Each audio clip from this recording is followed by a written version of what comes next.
I'd like to introduce you to Lloyd Cracknell, Professor of Costume Design at Oklahoma, University of Oklahoma, and who will be interviewing today's guest, Emmy Award-winning costume designer Hugh Durrant.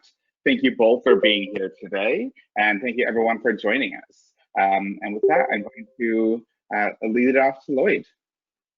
Hi everybody, welcome.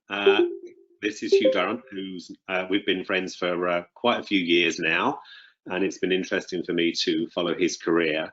So we've got a slideshow that's going to accompany the discussion today, and we're really going to be talking to Hugh about his career and some of the amazing experiences that he has had over his illustrious career, and some of the amazing people that he has worked with, and some of the beautiful and incredible costumes that he's created, and how those costumes came about, and answer some questions maybe on how some of those specialist costumes are actually produced.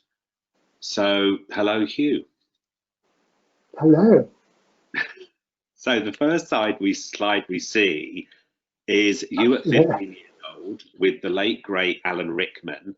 So is this where you discovered your passion for the theatre, or your passion for costume? It was where I discovered that my first passion for the theatre, which I thought was acting, was not a very good passion, because Alan Rickman was at my school in the same year as I was, and he always got the parts I wanted and acted me off the stage all the time. So I began to think that probably acting was not the best solution to my passion. And at about that point, I realized that there were such things as designers who designed scenery and costumes for dramas and for other performing arts. And indeed, that is a picture of Alan Rickman in one of my very first costume designs for a school play when we were both 15. That's the one on the left. The one on the right is not by me. So while you were at school and you found this passion, you know, as you said, you loved the theatre, and then you discovered this passion for costume. Did you have any internships? Were there people that you met in the summer with summer classes, or summer jobs you could get? Yes, I mean, I was very lucky. My school was very drama oriented. It didn't have a theatre course as such, but there were a lot of teachers there who loved the theatre, and we were always going to see plays and things from the school. We had a very strong, close relationship with the Royal Shakespeare Company, who had at that point a theatre in London as well as Stratford, and we were always being given tickets for the shows which weren't selling very well. So I saw the Comedy of Errors about 25 times, I should remember. But through them, we had lots of connections. And my very, very first job in the theatre, I was a dresser at the Royal Shakespeare Company, in fact. But when I went to university, in my long summer vacations, I worked as an assistant to several costume designers, well-known costume designers like Cecil Beaton and Ray Agayam on various projects. And I did special effects on costumes, and I spent one summer translating hundreds of costume designs for the film of Waterloo, which was designed by an Italian, and all the designs came in Italian, and the costume house said, "Oh, you're at Cambridge, you must be able to speak Italian," and sat me in a room for a summer with an Italian phrase book, and I had to translate all his designs into English. So what do you work with? You said you worked with Cecil Beaton. What production was that? The first one, when I was really just a runner, was Lady Windermere's Fan in the West End. Then I made all the men's jewellery for On a Clear Day You Can See Forever, the movie. And I did a little bit of work on Coco for Broadway, because Cecil was so grand. He said he wanted the clothes to be made in London, not in New York. So he had the entire cast, including Catherine Hepburn, flown over to London for fittings. Wow. Those were the days. Yeah, I'm sure. That wouldn't happen now, I don't think. No, I doubt it, but how wonderful to be part of that. He was so grand, Cecil. I mean, he was the only designer I've ever met who has a butler.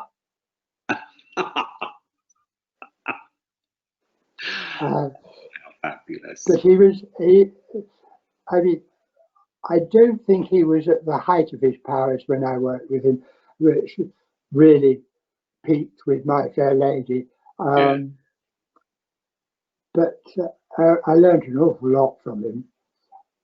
He was terribly grand, and he would demand. He would say, "Oh, I can't tell how this fabric's going to behave from a swatch." He would have whole bolts of Duchess satin flown in from Paris, and then flown back again because he didn't like them. Oh, wonderful! What a brilliant start for you, then. Yeah.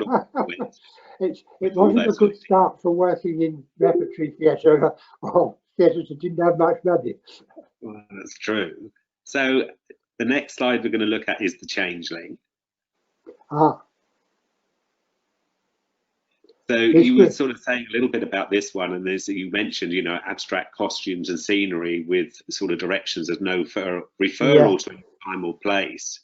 This was when I was head of design at the Birmingham Repertory Theatre, and the director of the Changeling, which is a Jacobean tragedy, said to me that he wanted the sets and costumes to have no relation to any period or any place, and they would be totally abstract. Well, you can't really do that, but it meant that the actors had absolutely nothing to relate to at all, and they hated it, and they hated me. I so much so that, in fact, the actor, the second from the left, actually hit me during a fitting because he hated his costume so much. He actually hit you? So yeah, he did. He lost his temper. Did you change his costume, or just ignore him, or what did you do? I ignored it. It just made me put my foot down even more. That's something I learned from Cecil Beaton. Well, not that absolutely. people struck him, but if somebody argued with Cecil and he didn't agree with them, he got really, really, really sort of dogmatic. And there was a famous time on that Lady Windermere's Fan where Coral Brown, who played Mrs. Owen, he designed her first entrance dress in scarlet. Well, Mrs. Erlyn has a past, and it's very unlikely that she would turn up at a society event in red. But Coral, dear love, being Australian, didn't put it quite like that. At the fitting, she said, "I'm not wearing this red dress, it makes me look like a fire extinguisher." And stormed out, and Cecil just turned to us and said, "I don't think she likes that dress." And we thought, "Oh, thank God he's seen the light at last." He said, "No, I'll change it. Sew 2,000 bugle beads all over it." Oh, how fabulous. How fabulous. So she came on wearing a red dress that twinkled. Oh my God. So our next slide. That's also in my time, my early career. That was head of design at Nottingham Playhouse. When that was my deconstructed set for HMS Pinafore.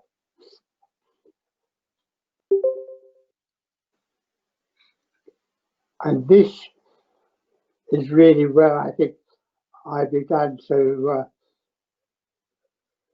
hit my stride as a designer, finding my métier.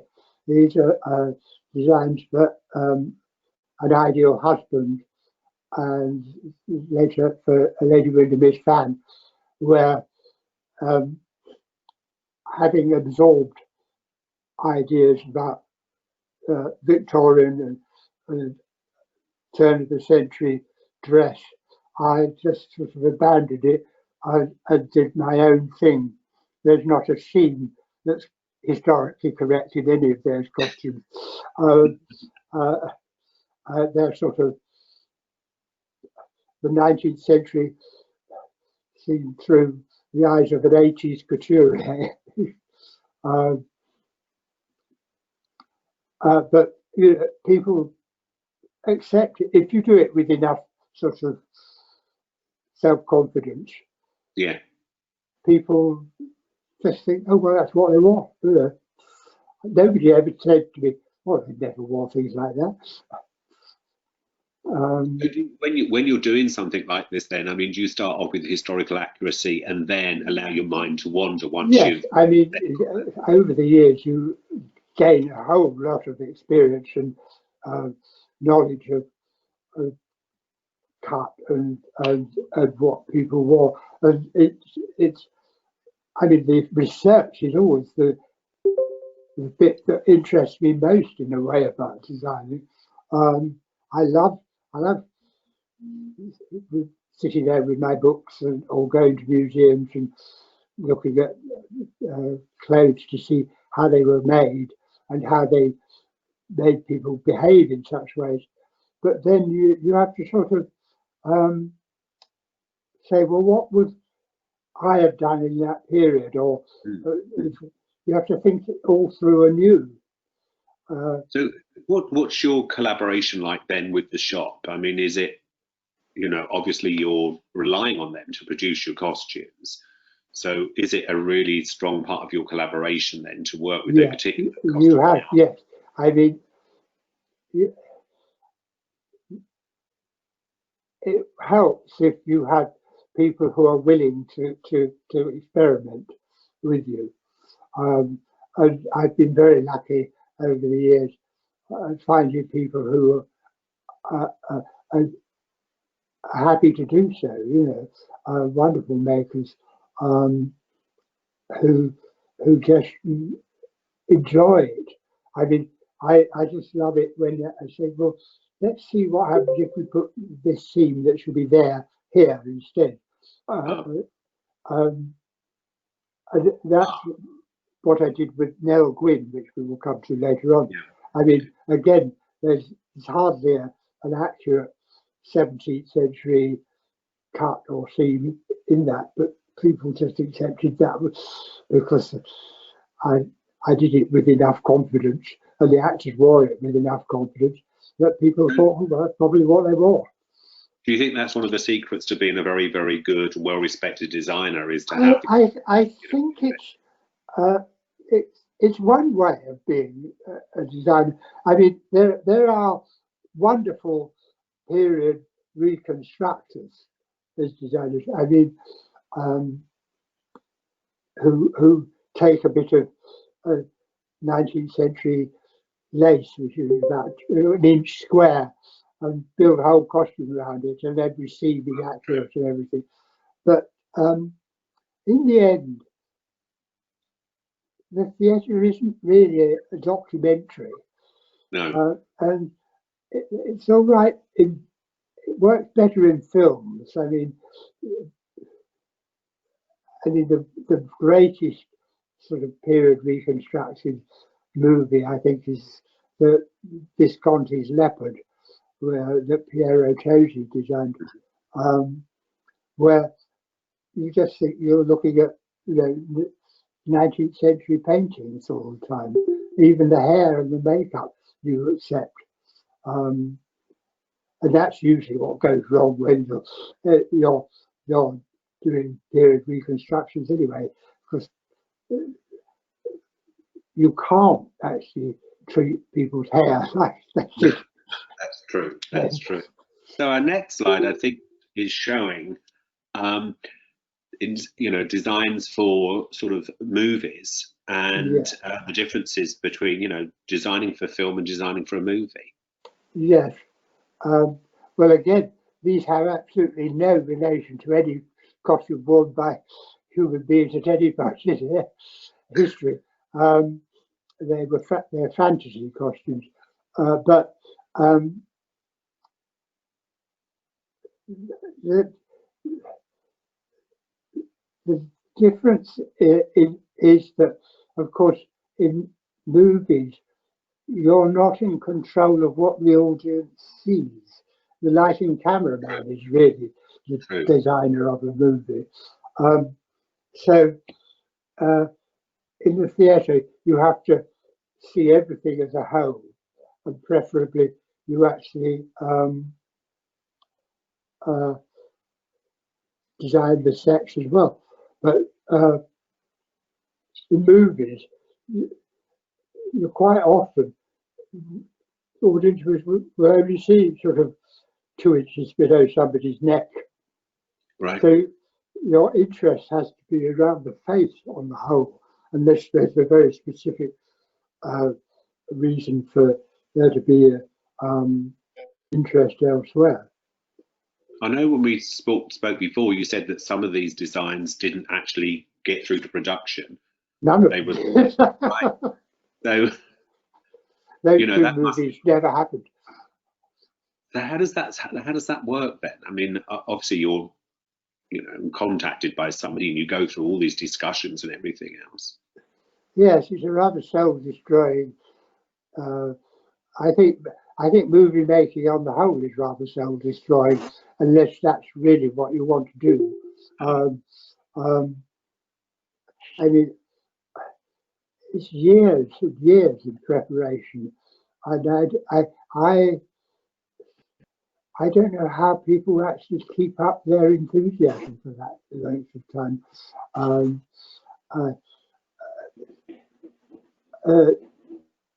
And then, once you get actually into the nitty-gritty of filming, sometimes it's all so haphazard and so quick that however long you've been in pre-production, things are just cast to the wind and you have to improvise instantly. It's a very strange business, filmmaking altogether, and it's not one that I've really taken.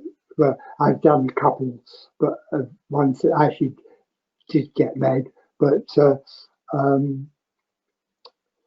they're interesting to talk about at the beginning. No.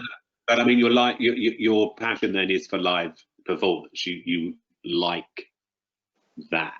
Because our next slide, I think, is the Copacabana. I'm sorry? No, actually, no, the next slide is the... that's Mel Gwyn. Yeah. So you did both scenery and costumes for Mel Gwyn. I did indeed. Sorry. Go on. Mel Gwyn was a new play written for the Shakespeare's Globe Theatre in London, and when I was approached to do it, I can remember the director ringing me up and saying, would I design a play about Mel Gwyn, who's a very famous person in English historical history. She may not be very well known in America. She was one of the very first actresses in the 17th century when up till then, the women's parts had been played by boys, and she was just she was a prostitute to start with, and then she sold oranges in the theatre, and she became an actress, although she was illiterate, and because Charles II, the king, was besotted with the theatre, he saw her and he loved her, and she became one of his mistresses. So she went right up into the echelons of the court. Had an extraordinary life, really. Anyway,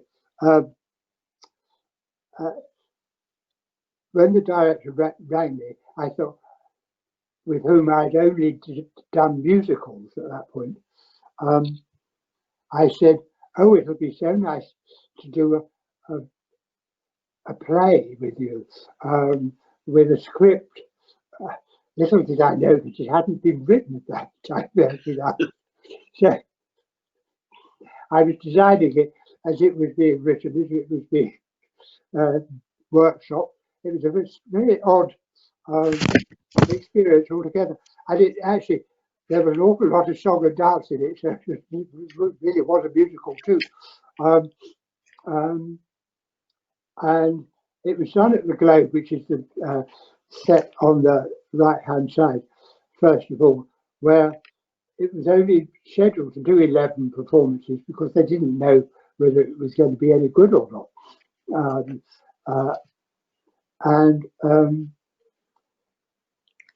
There was hardly any money. We had to do it all on a shoestring, and I had to somehow or other transform the Globe Theatre stage, which is resolutely Elizabethan Jacobean, into a space that looked vaguely as if it might possibly be a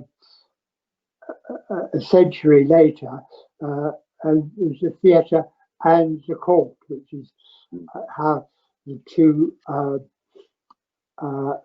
floor patterns came into being. In the black and the purple and black and white check was the court, and the floorboards were the stage. So, with this particular production, you did the scenery and the costumes. I did, yes. And you said it sort of moved its way around. Well, it was a huge hit at the Globe in its 11 performances. And it was taken up by London management, and they wanted it to go into the West End. And Gugu and Bartha Raw, who played Nell in the Globe, had to come back to Los Angeles because she was going to do a movie. So we had a completely new Nell. And Gugu is tiny, and Gemma Arterton, who is the most gorgeous woman, is about 5'8", 5'9", and can wear anything basically, and is the loveliest person you'll ever meet in the theatre or in movies. She's just the sweetest person. So I redesigned the costumes for Mel for the West End totally, because what I'd done for Gugu wouldn't have worked for her at all. And then how many what you see on the left there was the fourth incarnation of Nell. The previous one of the set was the fourth incarnation when it moved to Chicago. But we still had the floor. And then we're seeing Nell's costumes here. These are the designs for Gemma. I mean, she had 10 costumes. And she hardly ever left the stage. most of these costume changes had to take place on stage. Oh, really? And, these are remarkable at the size of that. the one, these two, I think, were the two costumes that actually won me my first Olivier nomination, because that hat is in the script. And it's actually a historical fact that when Nell met a French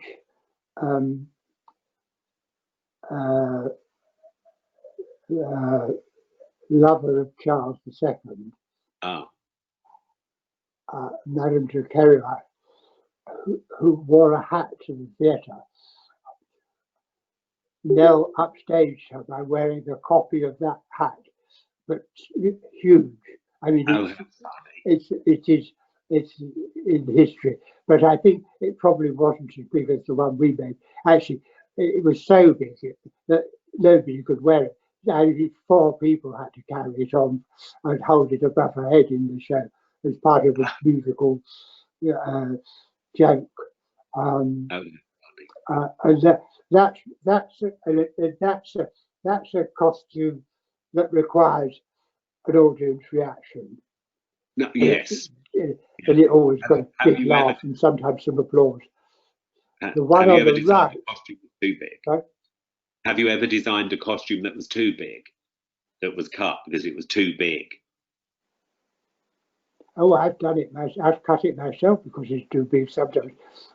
And indeed, the one on the right, I thought Gemma might say, I can't wear this in this scene, because that was right at, about 3/4 of the way through the play, where she had built up her power base in the court and was the king's favourite mistress. And I wanted something very. In that scene, the king dies, and she had to do a big dramatic scene in it. And I thought, Gemma's going to turn around and say, I can't wear this, doing this, it's too much. But no, she didn't say a word. She put it on and she did the scene. She was quite happy. But it did get a big audience reaction. I mean, there were other reasons why it was big too, because she had to underdress 2 costumes that she wore later in the play, because she had 2 very quick changes after that scene. So there's a dress under that for the next scene, and then there's another costume after the dress for the scene after that. Wow! Because she doesn't leave the stage in the play. I mean, it's just that's how it's written. Yeah, if she doesn't leave, then all these things have to be underdressed and rigged and prepared. Yeah. And it all has to be choreographed in the show. Yeah. But there's again, I don't think anybody from 1660 to 1680 would recognise any of those costumes. So our next slide should be the Copacabana. Yes.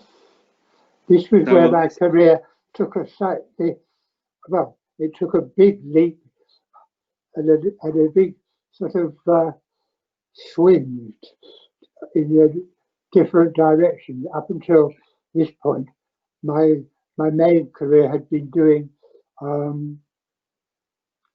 classical plays, and I did a lot of period dramas, but this was my first showgirl show. And you said a very big showgirl show. Well, I was going to say, because it's based on Barry Manilow's Copacabana, isn't it? So the other thing you were telling me about this before is you had some sort of fun with the choreographer and the size of the costume. The choreographer. The costume. This was a number called I Caramba, where they come on and they sing about playing their timbales on their hips, and it's in the song. And so they had these bongo drums strapped to their hips, and I had gold palm leaves as the back of the skirts, only to find, and at one of the fittings, the girl dancer said to me, "You do know that we've been given triple pirouettes to wear to do in these costumes, don't you?" And I said, "Ah, well, that'll be interesting," because the skirts were quite heavy, and the bongo drums sort of bounced around. There's not much you could do about a bongo drum that fixed your hip. The choreographer and I did have a rather big row in the middle of the stalls about those costumes and her choreography, but it was all settled, and they did the choreography in those costumes. She became a great friend, and she was Cher's director, so she introduced me to Cher. And of course, it being Barry Manilow's show, I met Barry and I did a lot of work with him as well. So I suddenly found myself doing quite a lot of showgirls after this one. I think you said to me before that this sort of led to arena shows and cruise ship designs and, yes, as you said, Vegas shows. Yeah, different sort of twist in this, and you designed a lot of showgirls after this. So as you were saying, the choreographer was an named Gloriana, and yes, Gloriana Sanchez, yes. Yeah, and she introduced you to Cher. So you ended up designing for Cher, which in itself is a really interesting story of how you actually got to work with her. Yes. You want to tell our lovely audience? I was introduced to Cher, and my first,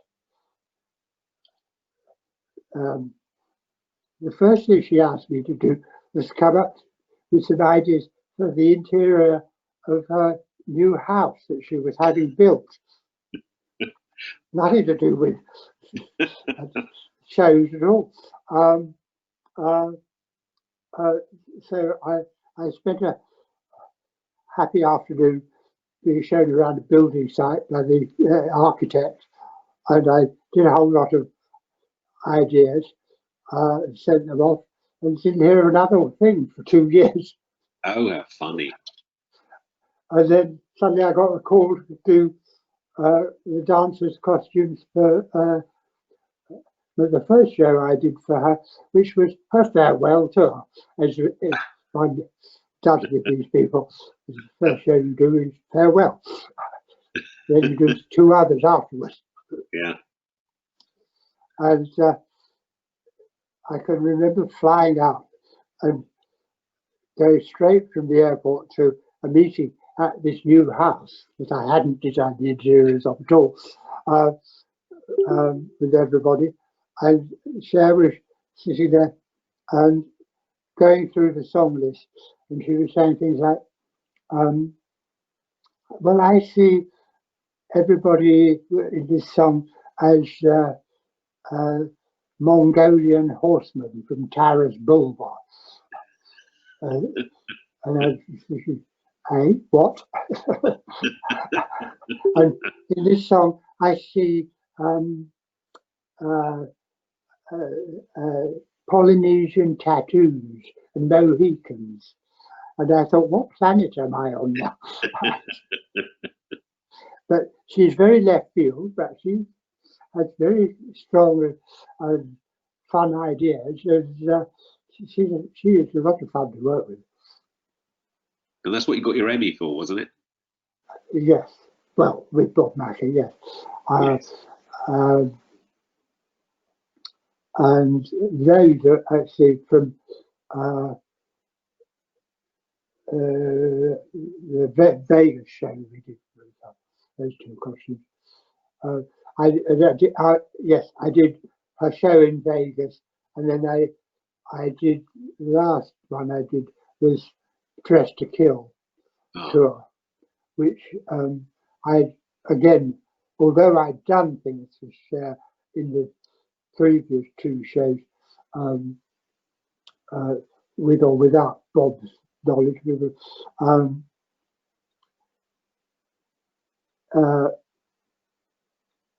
I went out to do the dance with the costumes again, and there were 150 of them, so it wasn't a small show.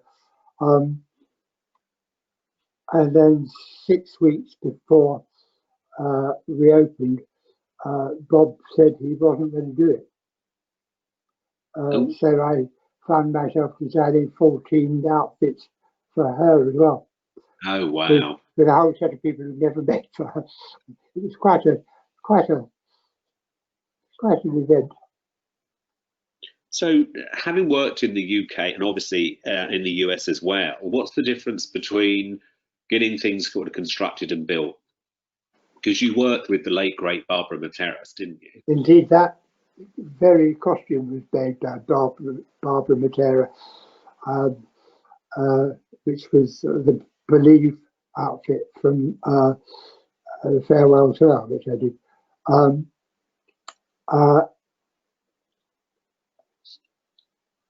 We don't really have shops like the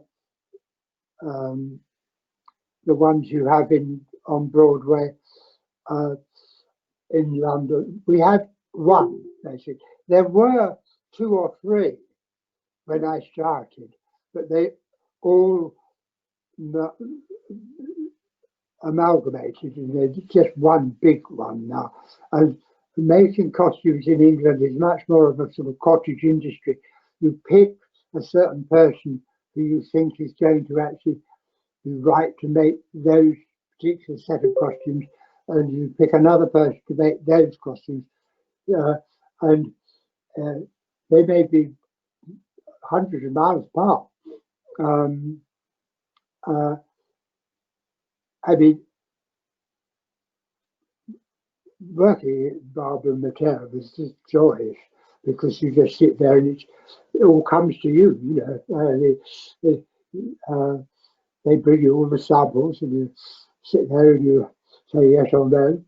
But I do find with New York makers that there's a sort of ethos with Broadway that more is more. And sometimes that isn't really the right for what you try to do. I really always had to get them to take stuff off costumes, so particularly at Barbara Matera, where they would the beaders would go completely mad. And I said, well, I can't actually see the costume now. So much going on. I think there's a sort of look at me, aren't I clever? Ethos, you know, on Broadway, which is a bit dangerous. How dare I say? You don't find that so much on the West Coast, because the West Coast costume houses tend to be much more geared up towards television and film anyway. So it's more, certainly not more, unless you work with Bob Mackey's company. Elizabeth Courtney, who did beautiful work. I mean, I was very lucky in that I did work with Elizabeth Courtney's costumes and other costume houses there. But you don't have those costume houses in Britain. So what's our next? I think we're going to go on to the pantomime, aren't we? So for those of you in our audience that doesn't really know what a British pantomime is, I'll sort of give you a little bit of a rundown. basically, the history can be traced back to 16th century masks. It can also be traced back to the Italia Commedia dell'arte. There's sort of various components that come together, also including British musical. So what tends to happen with this, it tends to be based on a fairy tale. Usually there's a major star or 3 or 4 major stars. One of the differences with pantomime in England is the fact that the jokes are usually made up to gear towards the star, or it's often music that's very contemporary, or the jokes are contemporary. We also have the situation of the principal boy being played by a girl and the dame usually played by a man. There are different, various stock characters.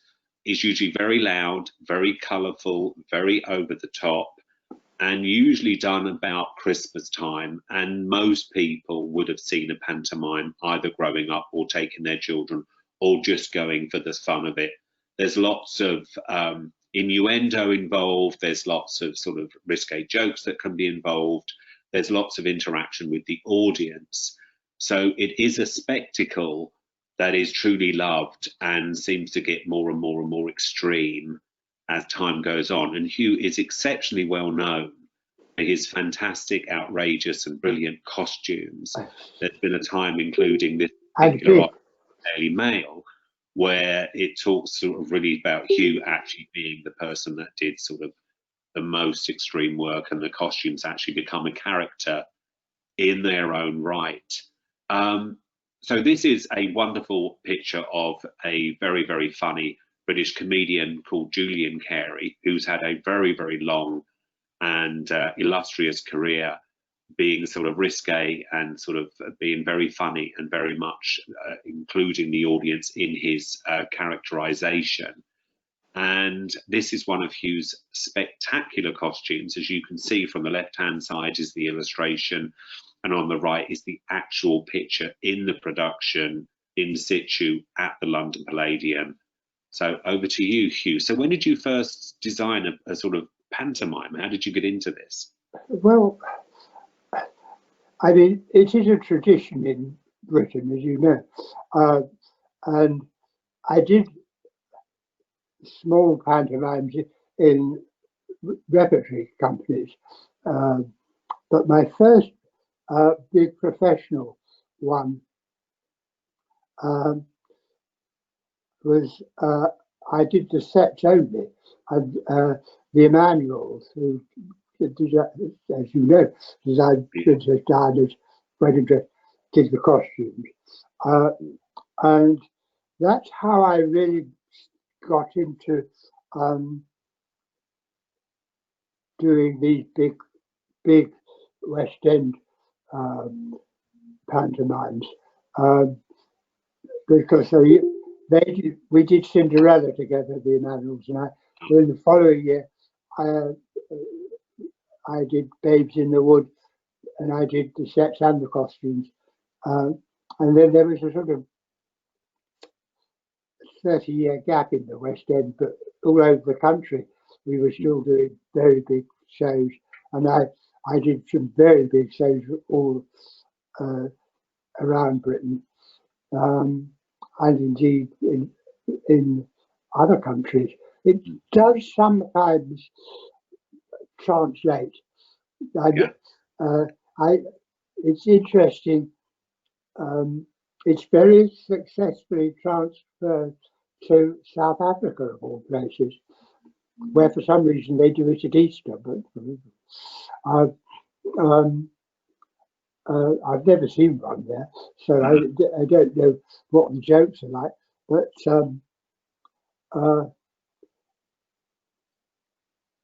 I've now become, having sort of done these enormous shows and designed a whole lot of sets and costumes as well. I first worked with Julian about 10 years ago. Doing his costumes. I was asked to do his costumes for Aladdin, where he was playing the genie of the ring. In British pantomime, there are 2 genies, and don't ask me, it's all set in China, but we don't. And we got on enormously well, and I've done his costumes ever since the pantomime. And when we started Palladium pantomimes, he has been one of the stars, well, the resident star each year, really. He's so big now. He's on the London Palladium Hall of Fame ball. And this was our first year when we did Cinderella and he was playing Dandini. And I was asked to fill the stage with a cloak, as one gets asked to do. And I mean, one of Julian's traits as a comedian is that every time he comes on, he has to be wearing something more outrageous and silly than the last time. Now, each costume he wears has to actually get a reaction from the audience. Because he actually doesn't really do very much. Well, I was going to say, I mean, he doesn't have to dance, but he can't. Right, dance. with the size he and certainly can't sing, as he would only too readily agree. So he comes on and he makes droll and insulting remarks about the other actors, the story, the producers, the audience. I mean, everything. Yeah. So how does this process start then? Is it something you and Julian obviously get together and talk about what these ideas might be? Or obviously, you know, with each pantomime, it's going to be a different fairy tale. So you're going to have different costume needs for whoever is playing. So how do you start the process with Julian? It's a very odd, it's a very strange experience. It's not like working on any other medium at all, really. You start when you're told what the show is going to be, and that's about it. And you know that Julian is going to make something like 10 appearances. Now, it's fine if it's Cinderella, which I've designed several times, so as you know what his character is likely to be and what scenes he's likely to be in. But when you're doing something like what you're looking at now, which is Goldilocks, which is a show I've never worked on before, and is a show that's based on about 6 lines of a ditty about a girl and 3 bears. As a director who said, but it's all set in a circus, and Julian's a circus, a ringmaster. So think of circus and ringmaster costumes, and I think of silly things. So you just come up with ideas, as many ideas as you can, and you don't. There's no script at that point. There's very little idea what scenes there are. So when you're looking at something this extreme, and obviously, as you said, he's going to come on about maybe 10 times, and each time he comes on, the design has to be more extreme, bigger, get a bigger reaction from the audience, because that's basically what it's about. Yeah. So obviously, you start talking about the designs. How long does it take to sort of design and produce one of these enormous costumes? I mean, they're so full of detail, and I mean, they're absolutely exquisite. Well, I start designing, drawing in about March, and we start building them in June. I mean, I will still not know where in the show they're going to be, because I do lots of drawings, and the director just chooses which ones to make. Julian won't know what scenes he's going to be in at that point either. But he's wonderful. I mean, he's a wonderful person to work with because we have great simpatico. He's 6'2". He's very strong. He's fearless, and unlike a lot of comedians, he doesn't mind the costume doing the work. A lot of comedians would run a mile through these costumes because they couldn't be funny in them. So, do you use the same? Because, like you said, you've had the idea. You know, you've spoken. You know what the actual production's going to be, the storyline. You start working out how many costumes and what these costumes are going to represent. I don't know the storyline sometimes. I mean, Goldilocks, I didn't know the story. Well, that's true. As you say, it's, you know, a very short sort of nursery rhyme as such, fairy tale. So do you use the same company then that build these enormous, because they are, I mean, they're verging sort of moving prop costumes. Yes, I mean, these are scenery that somebody's wearing, basically. Yes, I mean, there's a wonderful group of builders. I mean, there's a company, it's a small company, there's only about 6 of them, who I was introduced to when I started building these sorts of designs, and who are also fearless, because I mean, they're the sort of things where you are stepping into the unknown, really. You don't know whether it's going to work or not.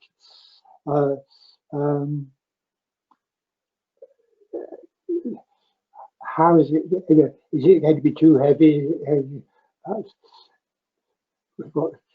Where's it going to be stored in off stage? I mean, that's one of the very biggest problems at the London Palladium, where there's no wing space, there's no flying space available. Everything is stored under the stage. Oh, wow. The London Palladium is not the best theatre to do these enormous shows in, actually. We've got to go to the London Coliseum. Right. But these particular designs are hit, really, aren't they? I mean, because Hugh and I have spoken obviously before, and some pantomime costumes will do the circuit. They'll be launched in the larger theatre, and then they'll actually do a tour later on, and other people wear them. But these are so specific for here that I mean, would. for instance, the company that produces the London Palladium shows have 32 venues around Britain each Christmas where they put on a show, and sets and costumes get moved around. I mean, if it opens at the London Palladium, it's probably going to go to Birmingham, which is the next biggest theatre and biggest city after London, and the year after, with different stars and with different, probably sometimes different storylines even. But the costumes for the chorus and for most of the characters will remain more or less the same. I mean, if a big star comes in who's different from this kind of one you have in London, they will make a new costume for that star. But Julian's costumes mostly hang in a store because they are so particular to the way he works. Very few people can actually fight their way out of them. Well, I was going to say, like you said, he's, being incredibly strong, 6'2". There's very few people that could carry this at all. So yes, and he has to look effortless about it. What are the costumes made from? What are they made out of? For instance, this one is made of, there are aluminium hoops with lightweight foam structures in between. There's a lot of hard foam structures covered in fabric. I mean, when you fit the foam structures, you think, oh, this is not too bad, this is going to be quite easy to wear. Then you cover it in fabric and a million Swarovski crystals. And I think the Swarovski crystals could probably sink the Titanic.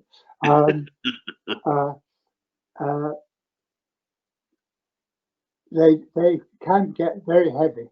Oh, I'm sure. I try to keep them as light as possible, but they can. And when you think about it, this particular one is just for the curtain call.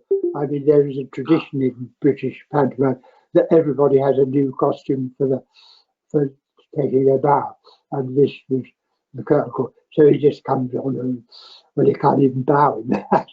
Oh wow! Just sort of curtsies a bit to the audience. So he doesn't have to wear it very long. These costumes are a bit like designing a parade float actually with a human on it, and rather on the truck. I mean, I remember Bob Mackie saying that some of the costumes for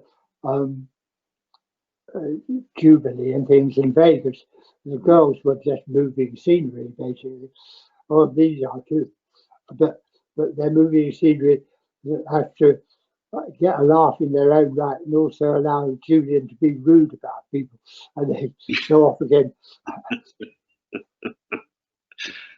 Is out of these pantomime ones, is there one that caused the most challenge out of the ones that we're seeing?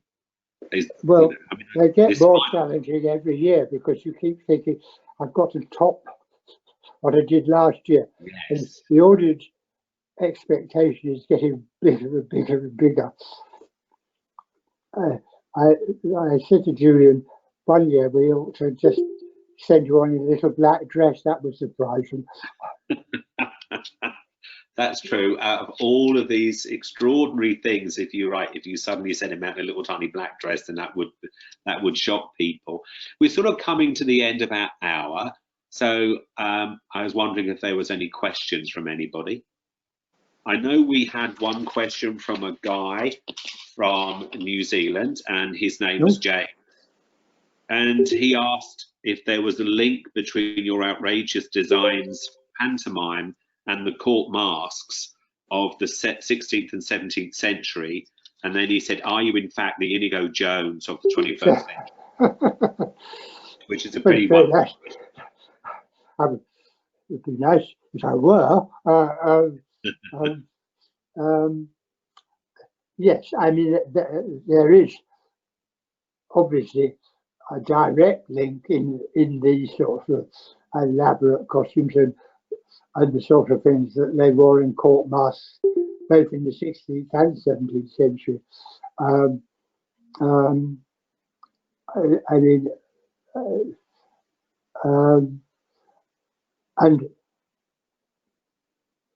I've done quite a lot of research into the work of Inigo Jones and the other mask designers of that time, because I did a lot of Shakespeare plays. I did a production of Midsummer Night's Dream that was all based on Inigo Jones.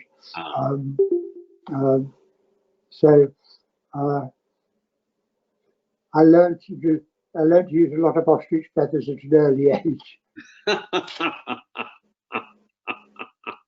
Was that a through line from Cecil? Yeah, Cecil wasn't a great one ostrich feathers. It's more Adrian, I think. Yes, the lovely Adrian. So I don't know if we have any more questions from anybody. I haven't seen any. There's one more question from Karina, who asked, what advice does Mr. Durrant have for people who would like to work as a costume designer or in costume design? I'm sorry? What advice would you give somebody that wants to work in costume design? It was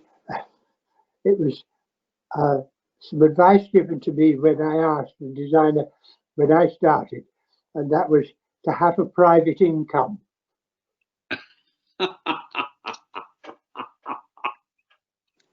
I think that's a very good advice indeed. So Hugh, we would like to thank you very much for your time. It's been wonderful to look through here with you and to go over some of these extraordinary costumes you've created, people that you've met, and you know, thank you very much. Thank you.